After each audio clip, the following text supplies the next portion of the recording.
how do you get from... I'm going to test you on one. Yeah. Okay, we want to go from Liverpool Street Station to London Zoo. Left onto the Euston Road, forward into the Euston Underpass, forward Euston Road, left into Great Portland Street, go around Great Portland Street Station to get myself forward into Albany Street. I'm not going to go all the way up Albany Street, which has the Regent's Park's barracks. I'm going to get a left. There's a little tiny left into Regent's Park. I can't remember what the name of it is. The little left is Gloucester Gate. Yeah, that's it, yeah. And then you get a right.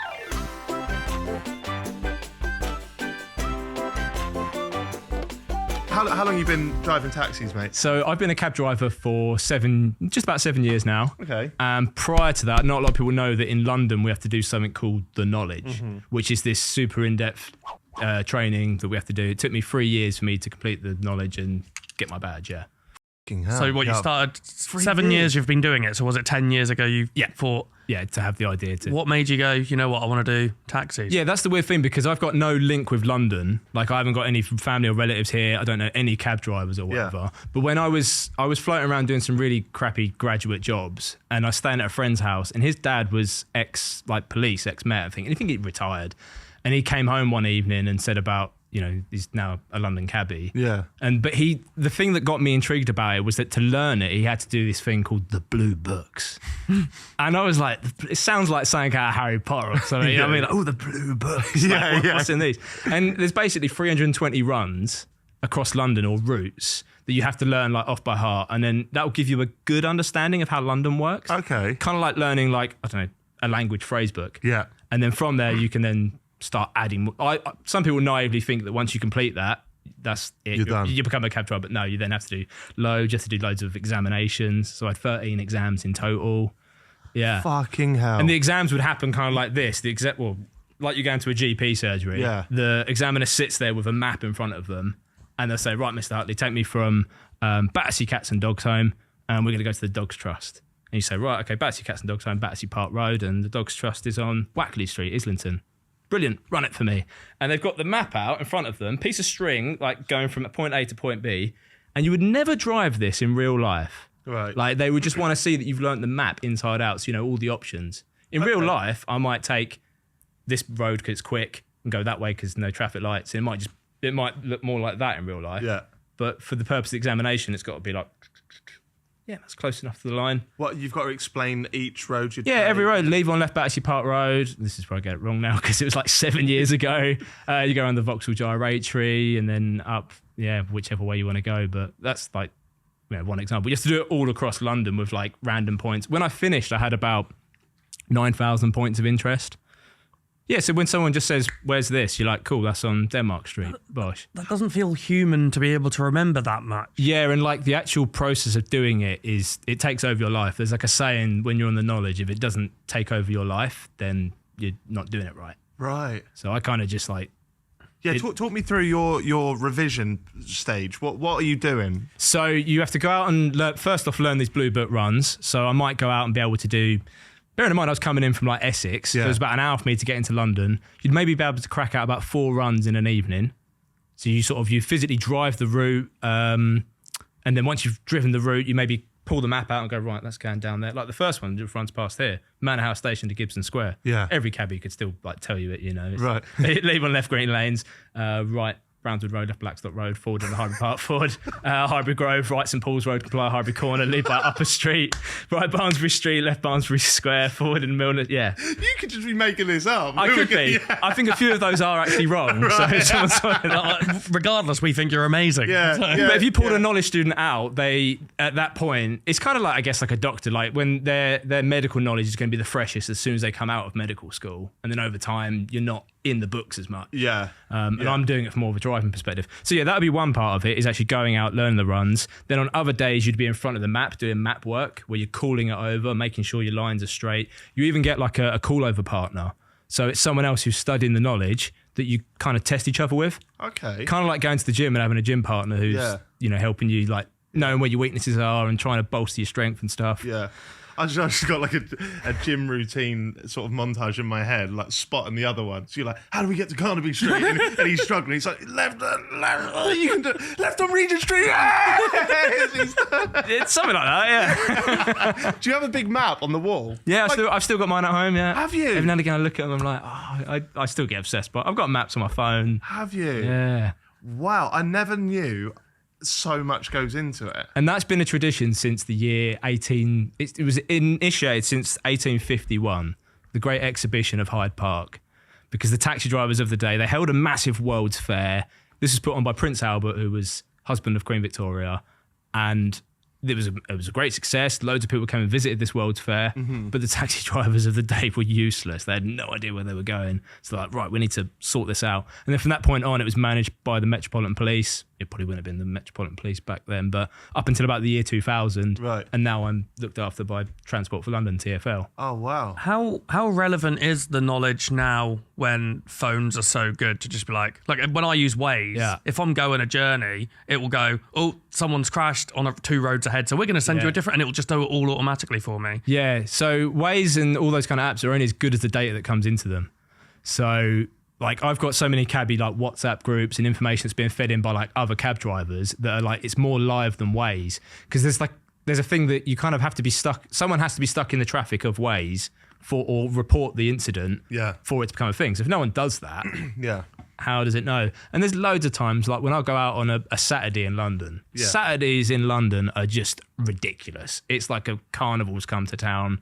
It reminds me of like English class when the teacher's out away for a week and you've got a replacement teacher and they can't control the class. That's what London becomes on a Saturday.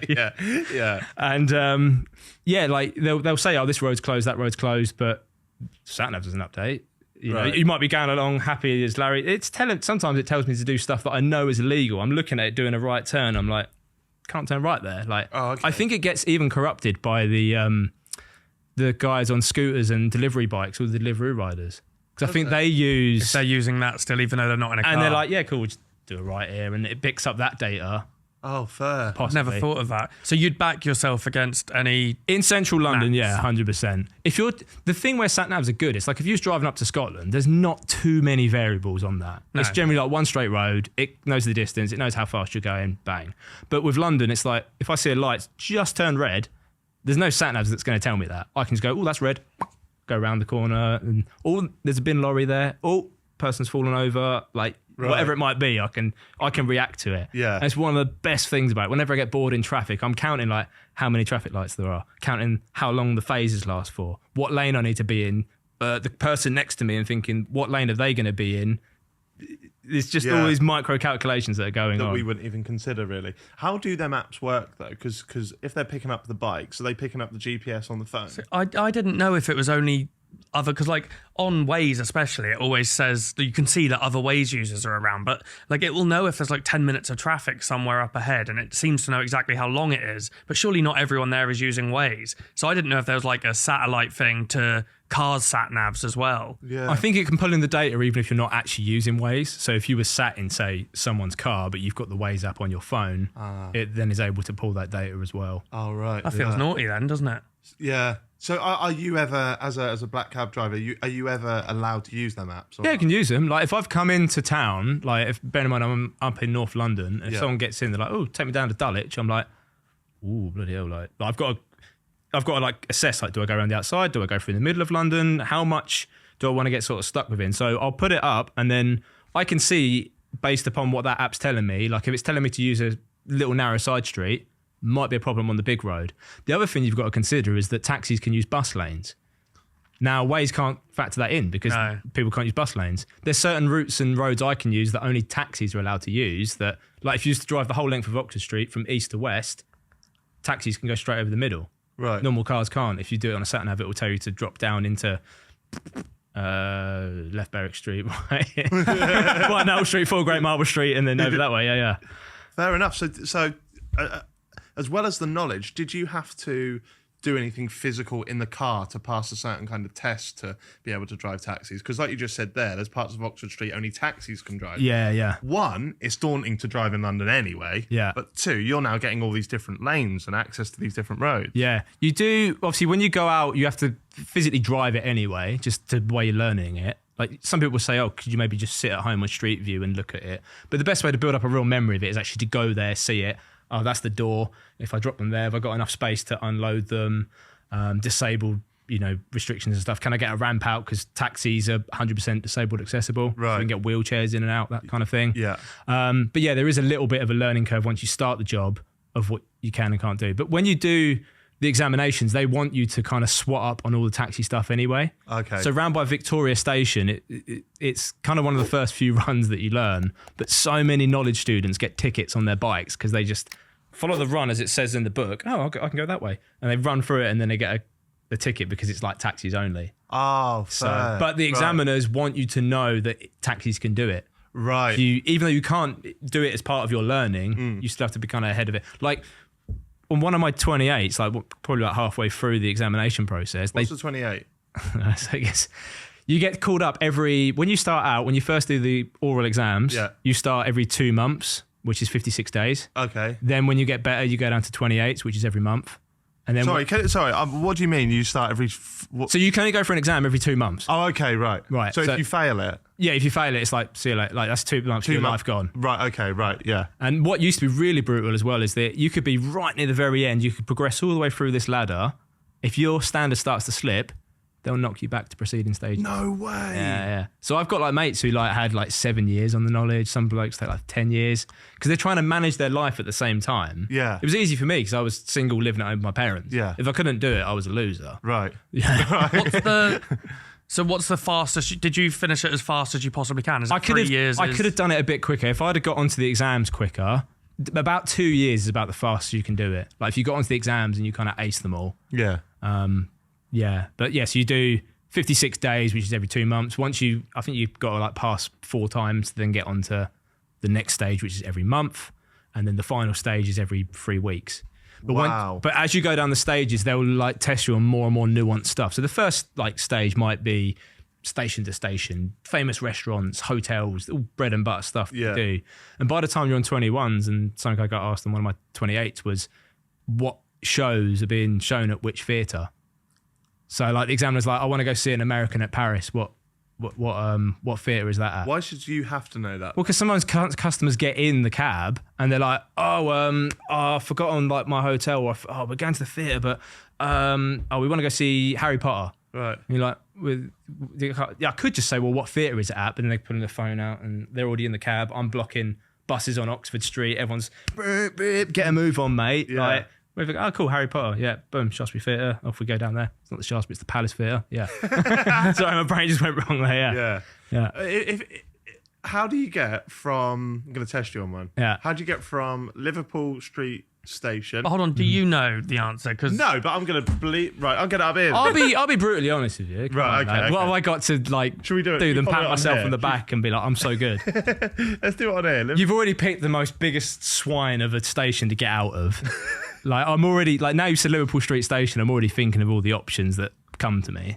I like how your brain works. It's a forced right turn out onto Bishopsgate and then you end up by Sushi Samba. You don't know where I'm going, Tom. Yeah, but I've already got to think about how I'm going to leave it. Okay, right. And that then dictates what I can then do. Click directions.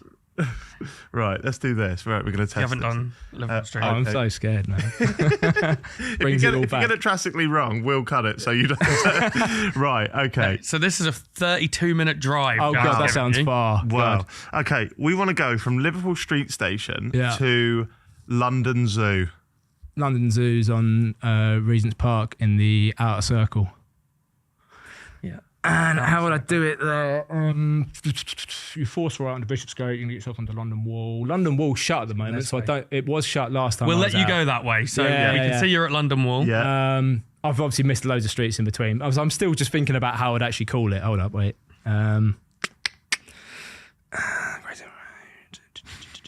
This is kind of what you do, like in the exam. It. I love it. So only because I want to get it perfectly. If I was in the cab, I'd just start driving. Yeah. Are you just running it in your head to go right now, left, right? Road. Yeah. And I'm just deciding when I get up onto the Marylebone Road, how I'm going to get my right up into the outer circle. Because I've got like map lines going through my head, but that's obviously prioritising like on a level of time. Mm-hmm. So you go London Wall, you can fly by Rotunda, you can leave that by, goes north up onto Aldersgate Street, you can get a left into Long Lane Smithfield, maybe go around Smithfield, forward into Charterhouse Street, going past well, you're not going past it, but was Fabric Nightclub, forward into Holborn Circus, leave that by Holborn, going to get a right into Gray's Inn Road. This depends where I want to cut it up or not. You can get a left into Guildford Street, right, and I'm going to come out onto Russell Square. Over the top of Russell Square, I'm going to do a right into Bedford Way, going past the Royal National Hotel, forward into Tavistock Square, left into Ensley Gardens, going to get a right into Gordon Street, which is right by Euston Station, left onto the Euston Road, forward into the Euston Underpass, forward Euston Road, left into Great Portland Street, go around Great Portland Street Station to get myself forward into Albany Street. I'm not going to go all the way up Albany Street, which has the Regent's Park's barracks. I'm going to get a left. There's a little tiny left into Regent's Park. I can't remember what the name of it is. The little left is Gloucester Gate. Yeah, that's it, yeah. And then you get a right into Outer Circle, and you drive it all the way around the top there. You go past another gate, which would take you onto Parkway for Camden, and then, London Zoo's on the south side there. I can confirm he is a taxi driver. That's really impressive. But that would be a relatively easy run starting out on the knowledge. Obviously, I butchered it, but they would mark you down if you got the name of the streets wrong. Along the way, there's loads of little streets that I've missed out that again they would mark you down on. If you hesitate, they mark you down on that. How? If I'm sitting there going, I think you have to be like forward into to the left, really rhythmic. How correct do you need to be? Because obviously, like in like uni degrees and stuff, if you get like 70%, you're getting a first still. So like obviously you've still got a big leeway there. How correct do you need to be? It's marked out of 40, and I think the pass rate is 24. Right. You can get a maximum of 10 points each question. So you get asked 4 questions like that. Yeah. So that was just one of 4.